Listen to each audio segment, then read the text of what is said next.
नमस्कार दोस्तों, आपका बहुत बहुत स्वागत है इस चैनल के ऊपर में। यहाँ हम करते हैं डिटेल एनालिसिस की बाजार क्या कर रहा है, क्या हो सकता है, बट किसी भी तरह की बाइंग सेलिंग एडवाइस हम यहाँ नहीं देते हैं। जो भी लेवल्स यहाँ डिस्कस किए जाते हैं, जो भी हम चार्ट के ऊपर सपोर्ट रेजिस्टेंस डिस्कस करते हैं, प्योरली एजुकेशन और लर्निंग पर्पस के लिए हो सकता है। ये मेरी स्टडी है, मेरी नॉलेज आपसे शेयर कर रहा हूँ, only for the learning purpose. आप अपना अनुमान लगाइएगा, अपनी स्टडी कीजिएगा किसी भी ट्रेड को लेने से पहले या किसी खरीदने बेचने के डिसीजन लेने से पहले। बट यहाँ पे जो मुझे लग रहा है, जैसे हमने निफ्टी की जो वीडियो थी, जो हमने डिस्कशन किया था उसके अंदर में कि बाजार क्या कर रहा है, बाजार कहाँ जा सकता है और क्या क्या चीजें हो रही हैं, stock market is falling now, what to do now, ये वीडियो को आपने पसंद किया। उसी कंटिन्यूएशन में यहाँ पे हमने ट्रेंड को आइडेंटिफाई करने की कोशिश की थी, और ट्रेंड को आइडेंटिफाई करने के लिए मेरा एक टूल मैंने बना के रखा है, which is called trend trading calculator. यहाँ से मैंने कुछ फॉर्मूले इसमें लगा के रखे हैं। ये कोई टिप्स नहीं है, ना ही मैं इसको एक लेवल एनालिसिस की तरह देखता हूँ। मैं देखता हूँ मेजर सपोर्ट रेजिस्टेंस बाजार के कहाँ पे है। तो यहाँ पे बहुत क्लियर थे उस वीडियो में कि बाजार इंपॉर्टेंट सपोर्ट 24,000 के सपोर्ट को ब्रेक कर रहा है। निफ्टी का नेक्स्ट जो पड़ाव है, कम से कम 23,500 तक हम बाजार के सपोर्ट को टेस्ट करते देखेंगे। उसकी वजह क्या थी टेक्निकली, अगर आप देखिए यहाँ पे होता हुआ दिखाई दे रहा है। इस लेवल को आप देख सकते हैं हमने अचीव किया है। यहाँ पे कहानी क्या है उसको बहुत ध्यान से देखिएगा। यहाँ पे निफ्टी में एक हेड एंड शोल्डर पैटर्न बन रहा है, इन्वर्टेड हेड एंड शोल्डर। या बहुत क्लियरली देख सकते हैं, बहुत क्लियर हेड एंड शोल्डर तो नहीं है, बट हाँ kind of head and shoulder यहाँ पे आप इसको विजुलाइज कर सकते हैं। देखिए यहाँ पे एक लेफ्ट शोल्डर है, एक हेड है, और यहाँ पे एक राइट शोल्डर फॉर्मेशन आपको कहीं ना कहीं दिखाई दे रही है। जरूरी नहीं है कि लेफ्ट शोल्डर और राइट शोल्डर बिल्कुल बराबर होंगे। सिमेट्री कुछ पॉसिबल नहीं है, क्योंकि इन लकीरों को नाप के नहीं खींचा जाता। ये बाइंग सेलिंग से बनती है। कभी राइट शोल्डर ऊपर होता है, कभी लेफ्ट शोल्डर ऊपर होता है। कभी कभी आपको फॉर्मेशन ऐसी भी दिख सकती है कि बाजार में जो शोल्डर्स है वो बिल्कुल सटीक है। ये बहुत ही रेयर चांसेस होते हैं, नहीं तो इसके और इसके थोड़ा इम्बैलेंस होने के चांसेस बने जाते हैं। बट ये बताता क्या है, ये स्ट्रक्चर ये बताता है कि बाजार ने गिरने के बाद एक रीटेस्टिंग की और फिर से फॉल कर रहा है। यहीं पे यहां भी एग्जैक्टली यही हुआ, बाजार ने रीटेस्टिंग की, फिर से फॉल किया। अब ये फॉल करने का जो लेवल था 24,000 के आसपास जब बाजार चल रहा था, यहां पे एक मेजर स्ट्रेंथ थी, मेजर सपोर्ट था जो ब्रेक हुआ है। और यही अनुमान था कि बाजार में होता क्या है कि जब बाजार किसी मेजर सपोर्ट को ब्रेक करता है तो वहां से एक पैनिक सेलिंग आती है। जो रिटेल होता है, रिटेल को डर लगने लग जाता है, उसको लगता है कि भाई जो भी लॉसेस हो रहे हैं बुक कर लो, वरना शायद फिर से 2008 रिपीट हो जाएगा, 2020 रिपीट हो जाएगा, मेरा पैसा बर्बाद हो जाएगा, ये क्रैश आएंगे, वो क्रैशेस आएंगे।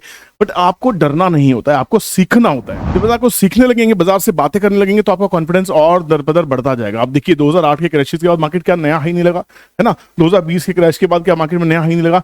हमेशा से मार्केट में क्रैशेस, करेक्शंस आती रहती हैं, which are inevitable, which are healthy for the market. But problem क्या आती है, जब हम सीखते नहीं हैं तो हम हाई पे फंस जाते हैं या बॉटम पे माल बेच के निकल जाते हैं। हमारा जो डर है, जो फियर ऑफ मिसिंग आउट या फिर ग्रीड एंड फियर के जो इमोशंस है, वो हमें इतने ज्यादा हावी हो जाते हैं कि हम अपने डिसीजन सही से नहीं ले पाते। उन सब चीजों की वजह होती है lack of awareness, lack of study, lack of intention of study. मुझे आज भी दिन में 50 फोन आते हैं जहां पे लोग फोन करते हैं, सर मैंने आपका वीडियो देखा था, मैंने हाँ जी बताइए। लोग कहते हैं सर मैं इस शेयर के टारगेट्स पूछ रहा हूं। कमाल हो गई, मैंने कौन से वीडियो में आपको ये कहा कि आप मुझे कॉल कर सकते हैं लेवल्स एनालिसिस के लिए? कौन सी वीडियो में मैंने आपको ये कहा कि आप मुझसे टिप ले सकते हैं या हम टिप्स की कोई सर्विसेज प्रोवाइड करते हैं? ऐसा कुछ भी नहीं है।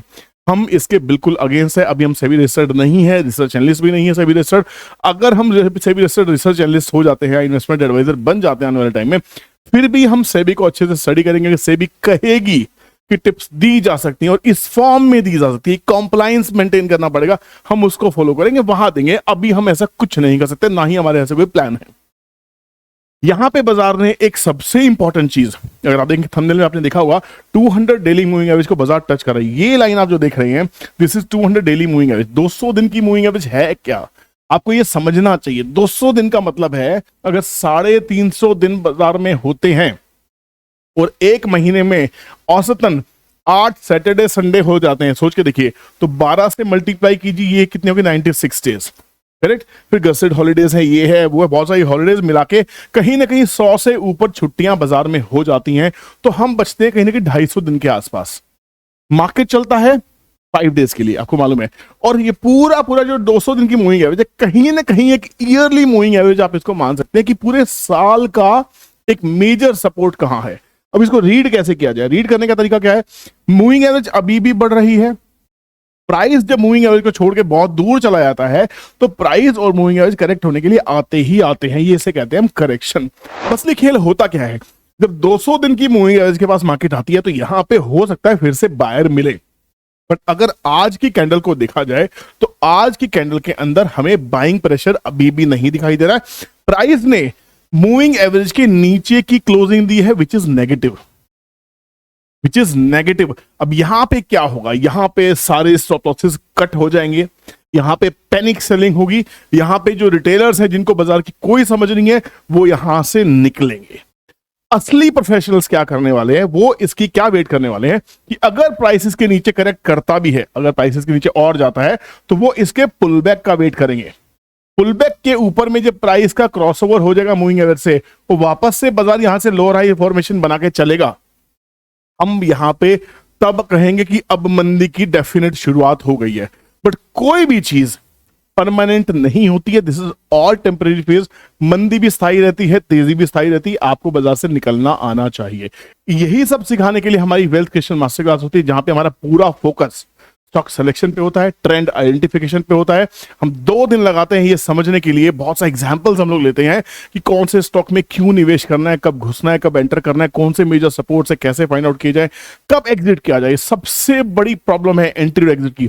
इसी के ऊपर हमारी वेल्थ क्रिएशन मास्टर क्लासेस होती है। कल हम जा रहे हैं अहमदाबाद में, ये हो सकता है वीडियो आपके बाद में पोस्ट हो, बट कल हमारी सैटरडे संडे को 16-17 नंबर का अहमदाबाद की मास्टर क्लास हो रही है। बुकिंग्स क्लोज हो चुकी है। नेक्स्ट मास्टर क्लास हमारी मुंबई की है। अगर आप सीखना चाहते हैं, सीरियस है, तो टिप्स के चक्कर में छोड़िए, आप कोई ना कोई मास्टर क्लास ज्वाइन कीजिए जो आपके घर के पास है। मुझसे सीखना है बात अलग है, सीखना है मोस्ट वेलकम। नंबर दिया स्क्रीन पे दिया है, कांटेक्ट कर सकते हैं, अपनी सीट्स का बुक करा सकते हैं। नहीं तो कम से कम सीखने पे दिमाग लगाइए, चाहे यूट्यूब से फ्री में सीखिए।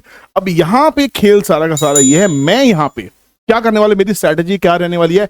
मैं जब तक बाजार इसके नीचे है, ठीक है, समझ में आ रहा है, बट मैं इसके रीटेस्टिंग की वेट करूं। अब रीटेस्टिंग क्या है, रीटेस्टिंग 2 तरह से देखने वाला हूं। एक तो रहेगी ये वाला ट्रेंड लाइन, एक है ये वाला ट्रेंड लाइन, करेक्ट। ये एक पैरेलल चैनल, डाउनवर्ड चैनल की तरह काम करेगा। और तीसरा है इफेक्ट यहां पे मूविंग एवरेज का।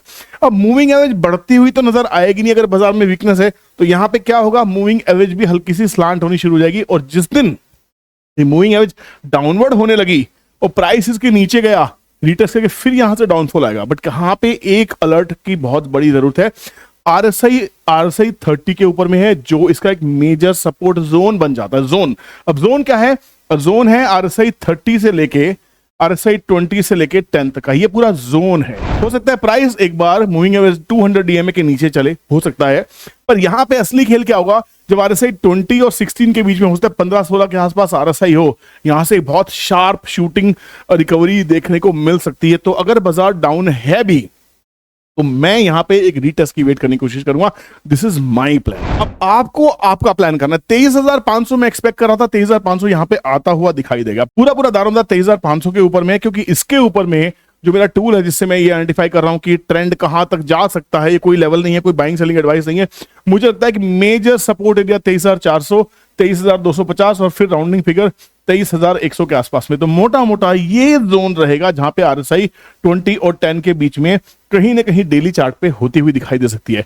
बाजार अगर घूम के 23,500 तक जाता है या 600-700 तक जाता है और फिर गिरता है, वहां से मैं सेल की कॉल लूंगा। अब मैं प्लेन क्लियर सेल में नहीं आने वाला हूं। बहुत सारे अभी ट्रिगर पॉइंट्स मार्केट में बचे हुए हैं। हम सब आरबीआई की वेट कर रहे हैं कि क्या आरबीआई कोई पैकेज लेके आता है, आरबीआई कोई रेट कट लेके आता है, नंबर 1। नंबर 2, हमारा फैब में एक बजट है नई सरकार का, पहला बजट यहाँ पे है ना। उसके बाद हम देखने की कोशिश करेंगे क्या प्री बजट रैली देखने को मिलेगी, हो सकता है there are chances. Nifty oversold zone में है, बजट अप्रोचिंग है, ये एक बात हो सकती है। महाराष्ट्र इलेक्शन के रिजल्ट के ऊपर नजर रहेगी, वो एक वजह रहेगी। दिल्ली में इलेक्शन की वजह रहेगी। देश में जगह जगह चुनाव चल रहे हैं, इन चुनाव के नतीजे भी कहीं ना कहीं असर डालने वाले हैं। तो हमें पूरा यहाँ पे ग्लोबल फैक्टर्स को देखना है। दूसरी बात, अमेरिका से आने वाले सारे स्टेटमेंट्स को बहुत ध्यान से सुनना है। अमेरिकन गवर्नमेंट में आपको मालूम होना चाहिए एलन मस्क को एक रिस्पॉन्सिबिलिटी दी गई है, उसको वो कैबिनेट में शामिल कर रहे हैं। तो ये बहुत बड़ा डिसीजन है। वहां की सरकार कह रही है कि हम खर्चे बंद करेंगे, एक्सपेंशन में ध्यान देंगे, देश की तरक्की पे ध्यान देने वाले। इसका मतलब ये कि अमेरिका प्रैक्टिकल होता जा रहा है। अमेरिका का प्रैक्टिकल होना थोड़ा सा चिंता की वजह भी हो सकती है, थोड़ा खुशी की वजह भी हो सकती है, क्योंकि मुझे लगता है मोदी जी और ट्रंप के बीच में कहीं ना कहीं बहुत अच्छे रिलेशनशिप है। वो कॉर्डियल रिलेशनशिप आने वाले टाइम पे हमें कहीं ना कहीं बूस्ट करने वाला है। ग्रीन एनर्जी पे जो दबाव था उनकी स्टेटमेंट से, वो भी कहीं ना कहीं कम होगा, क्योंकि अगर इलेक्ट्रिक व्हीकल्स की बात करें तो दुनिया में नंबर 1 प्लेयर है, दैट इज एलन मस्क। अगर एलन मस्क इंडिया में आना चाहते हैं, एलन मस्क यहाँ पे टेस्ला लेके आना चाहते हैं, एलन मस्क यहाँ पे स्टारलिंक लेके आना चाहते हैं, तो यहाँ पे उनको अभी वेट करनी पड़ रही है। अभी सरकार से मंजूरी के लिए उनको सरकार में जाना था। मोदी जी के सबसे प्यारे दोस्त डोनाल्ड ट्रंप की कैबिनेट में वो शामिल हो रहे हैं। तो क्या ये तुरुप का इक्का हो सकता है? ध्यान रखिए नजरों के ऊपर में। आपका इस खिचड़ी के ऊपर, इस तिकड़ी के ऊपर आपकी क्या राय है, मुझे जरूर बताइएगा। तो दोस्तों मेरी आपसे रिक्वेस्ट है, देखिए सेबी बहुत स्ट्रिक्ट हो गई है। सेबी ने बहुत वीडियोस डिलीट कर दिया, बहुत सारे कंटेंट क्रिएटर्स की, उसमें मैं भी शामिल हूँ। आपको अगर हमारे साथ बने रहना है तो आपको मेरे दोनों चैनल्स को सब्सक्राइब करना होगा। आप दोनों चैनल्स को सब्सक्राइब करके रखें। मेरे दोनों चैनल में से दूसरा चैनल है विपुल कौशिक, जो पुराना चैनल है, आप इसको भी सब्सक्राइब करके रखें। मुझे नहीं पता कब कौन सी वीडियो डिलीट हो जाए, मुझे नहीं पता कब कौन सा चैनल खराब हो जाए। We do not know, right? This is happening across the world. तो यहाँ पे इस वीडियो के नीचे और हर वीडियो के नीचे हमें गूगल शीट डाल देंगे। उस गूगल शीट में आप अपनी डिटेल भर दीजिए, ताकि अगर हम कोई नया चैनल स्टार्ट करते हैं या कोई मोड ऑफ कम्युनिकेशन अगर आपसे एस्टेब्लिश करते हैं और आप चाहते हैं मुझसे जुड़े रहें, तो गूगल शीट को जरूर भरिएगा। अगर ऐसा कुछ भी होता है, भगवान करे ऐसा ना हो, क्योंकि आप लोगों ने बहुत प्यार दिया है, आपका हमारा रिलेशनशिप है, अगर ऐसा हुआ तो वहां पे आपकी मुझे बहुत ज्यादा जरूरत पड़ने वाली है। इसलिए आप टच में रहें, गूगल फॉर्म को जरूर भरें, अपनी डिटेल्स डाल के रखें। हम आपको व्हाट्सएप के जरिए कांटेक्ट करेंगे, ताकि हम आपको बता सके कि अब हम कहाँ पे अवेलेबल है ना। और दूसरी चीज, हमको टिप्स नहीं देंगे, अभी हम कोई भी तरह की टिप्स नहीं दे रहे हैं। दूसरी चीज, आप दोनों चैनल को सब्सक्राइब करके रखें, ताकि आपसे कंटेंट मिस ना हो। वीडियो कैसा लगा जरूर बताइएगा, और दोस्तों शेयर जरूर कीजिएगा। Thank you so much. किसी भी तरह की बाइंग सेलिंग एडवाइस नहीं है। बाय बाय, जय हिंद, टेक केयर।